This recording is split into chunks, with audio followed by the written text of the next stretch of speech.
अक्सर माता पिता की यही परेशानी होती है कि बच्चा पढ़ता नहीं है, मन नहीं लगाता है, जरा जरा सी बात पर नाराज हो जाता है। तो आज हम आपकी इन्हीं परेशानियों का समाधान लेकर आ गए हैं। नमस्कार, मैं हूं सौम्या शुक्ला, स्वागत करती हूं आपके अपने शो किस्मत कनेक्शन में। क्या उपाय करें कि बच्चा पढ़ने लगे, या पढ़ाई कर रहा है, मेहनत भी कर रहा है, फिर भी नंबर नहीं आ रहे हैं, तो इसके लिए क्या करें? इन सभी सवालों का जवाब जानने के लिए ये वीडियो अंत तक जरूर देखें।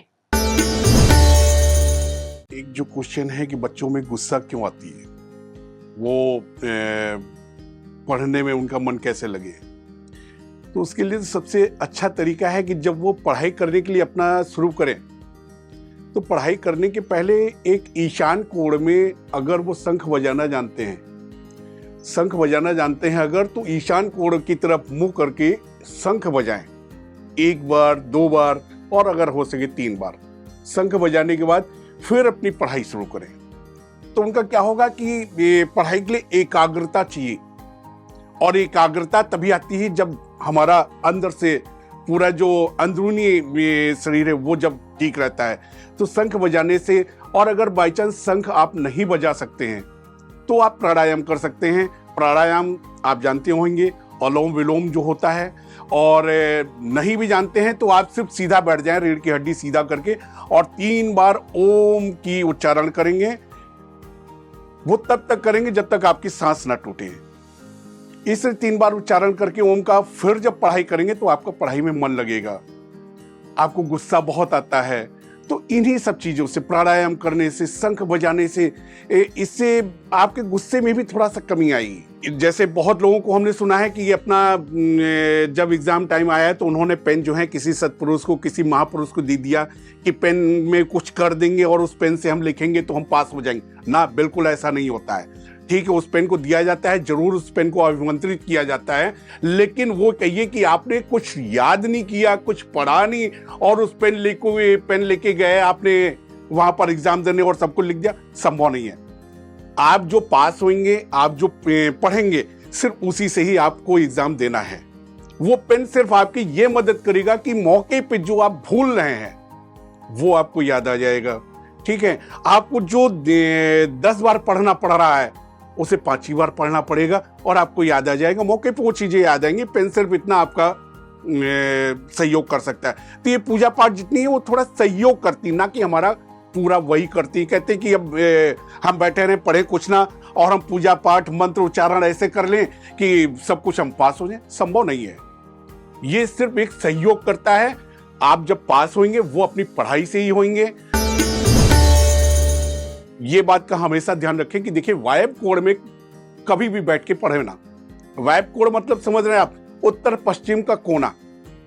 वायव्य कोण वायु का होता है, और उस कोण में बैठ के अगर पढ़ने से आपको जितना भी याद होगा वो तुरंत उड़ जाएगा।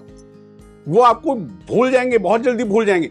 तो हमेशा इस चीज को ध्यान रखिए कि वायव्य कोण में कभी बैठ के पढ़ाई नहीं करनी है, हमें ईशान कोण में ही बैठ के पढ़ाई करनी है। इस चीज का ध्यान रखें। किसी भी कोण में बैठे, बशर्ते कि वायव्य कोण में बैठ के पढ़ाई नहीं करेंगे।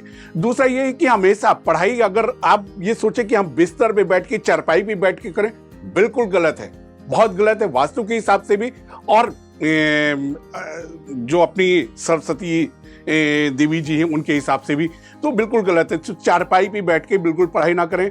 पढ़ाई का तरीका होता है कुर्सी और मेज। आप कुर्सी पे ही बैठ के पढ़ाई करें। अगर बाई चांस कुर्सी संभव नहीं है तो आप तखत पे बैठ सकते हैं, आप किसी स्टूल पे बैठ सकते हैं, और कुछ भी संभव नहीं है तो आप जमीन में दरी बिछा के बैठ सकते हैं, बशर्ते कि चारपाई पे बैठ के बिल्कुल भी ना पढ़ें।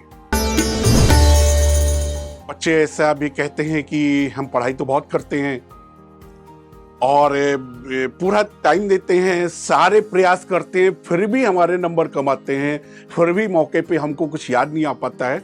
तो उसके लिए जरूर आप 1-2 चीजें हम आपको बता रहे हैं, आप कर सकते हैं।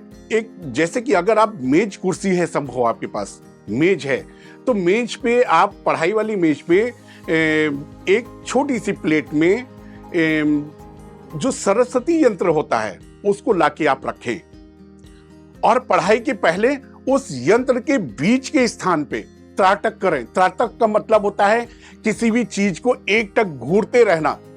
कब तक? जब तक फलक न झपके। एक बार पलक झपक गई, हो गया कार्य। मुश्किल से आधा मिनट 1 मिनट लगता है। उस यंत्र के बीच के स्थान पे आप त्राटक करें और त्राटक करने के बाद फिर पढ़ाई शुरू करें। एक छोटा सा मंत्र है, अगर आप करना चाहें तो वो भी कर सकते हैं। ओम वाग्देव्य च विद्महे कामराजाय धीमहि तन्नो वाणी प्रचोदयात्। ये एक मंत्र करने के बाद भी आप अपनी पढ़ाई शुरू कर सकते हैं, फिर आपको याद होगा सब कुछ।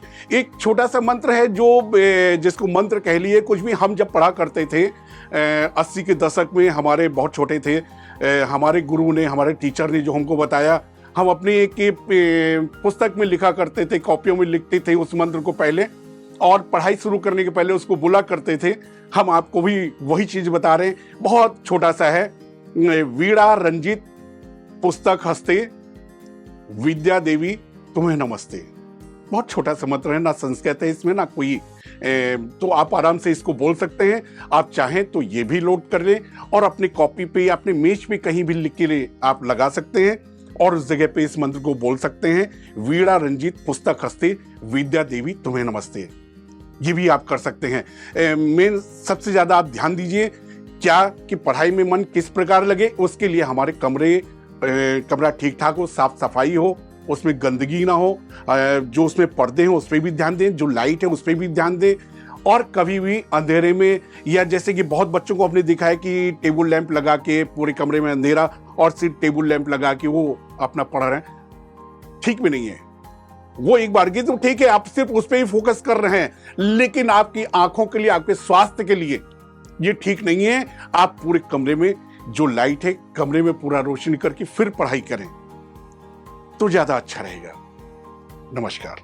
तो हम उम्मीद करते हैं बच्चों और उनकी पढ़ाई से जुड़े हुए आपके सभी प्रश्नों के उत्तर आपको हमारे इस वीडियो से मिल गए होंगे। आज के लिए फिलहाल इतना ही, जल्द ही फिर मुलाकात होगी ऐसे ही आपकी किस्मत के कनेक्शन को सही बैठाने के लिए आपके अपने शो किस्मत कनेक्शन में। नमस्कार।